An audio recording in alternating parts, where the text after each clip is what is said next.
Hey guys, welcome back to my channel. Today I want to talk about the top 5 lessons that I've learned since becoming a LuLaRoe independent fashion retailer. So I've been doing this for 8 months, almost 8 months, and there's a lot of things that I've definitely learned since selling LuLaRoe. So here are my top 5 lessons that I've learned since becoming a LuLaRoe independent fashion retailer. If you're considering starting to sell LuLaRoe or you're already selling LuLaRoe, I hope these lessons are helpful to you. Alright, my number one first lesson that I've learned is to try new things. And this is so important because there are so many different ways to sell LuLaRoe. There's in person, there's Facebook, there's Periscope, there's Instagram, there's, on the streets, whatever. There's a ton of ways to sell it. And it's really difficult to predict what way is going to work best for you and your lifestyle and your customers. So you really have to try everything and anything. And so that sort of plays into my second lesson, which is that what works for one retailer is not going to work for another and vice versa. So something that works for me and my group, sometimes I do album sales, sometimes I do shop the box. My group seems to like shop the box. That's not going to work for everybody's group. I've tried a couple of live outfit sales in my groups and it was kind of dead. Like, it didn't really do anything and they just weren't really into it. Not to say that I won't do another live outfit sale again, but I think for my particular group that doesn't seem to work. Whereas in other groups I see people talking about, live outfit sales are their biggest moneymaker and they work great for them, and that's great. You really need to figure out what works best for you and your group. And you hear a lot about the comparison trap and trying to not compare yourself to other fashion retailers, and that's very true also. It's difficult to not compare yourself because there's so many of us out there. But when you're looking at your group and somebody else's group and somebody else's sales, you really have to realize that what works for them or what doesn't work for them also might work for you or might not work for you. So lesson number 3 is focus on income producing activities. So this is something that I didn't really start doing until recently.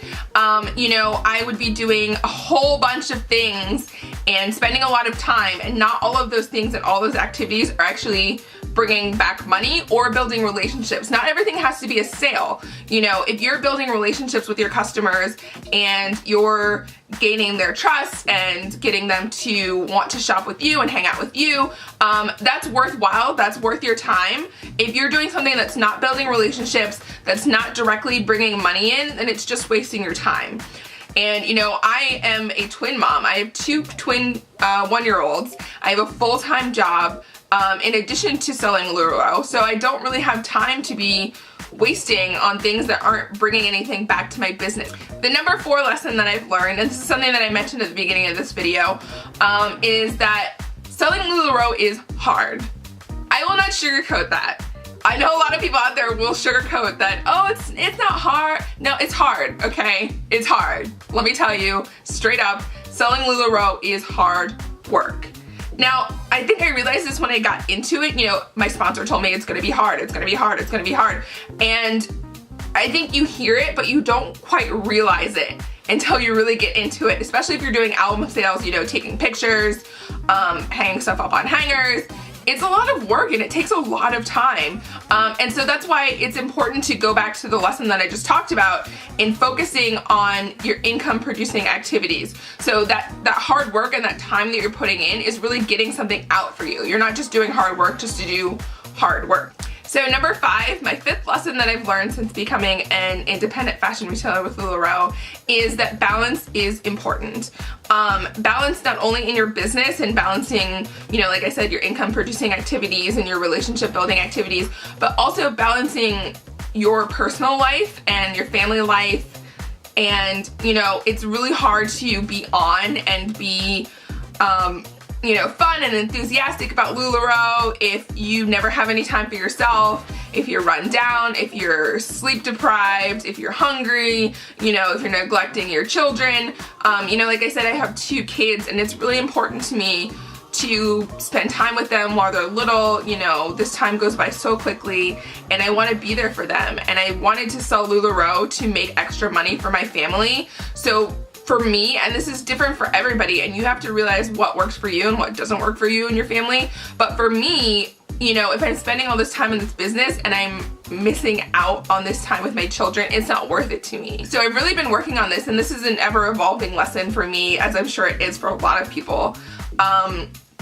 You know, not always checking my phone every 5 seconds if I'm at dinner with my kids, or not scheduling a live sale at my kids' bedtime, you know, and just making a conscious effort to create some kind of balance in your life so that you're still working hard at your business, because like I said, it is hard work, and so still putting in that hard work for your business, but also, you know, not neglecting the other sides of your life.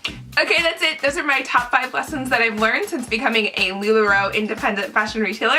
If you have any questions, feel free to reach out to me at LuLaRoeAriaConnor@gmail.com, or visit my Facebook group. I'll put the link down below and on the screen.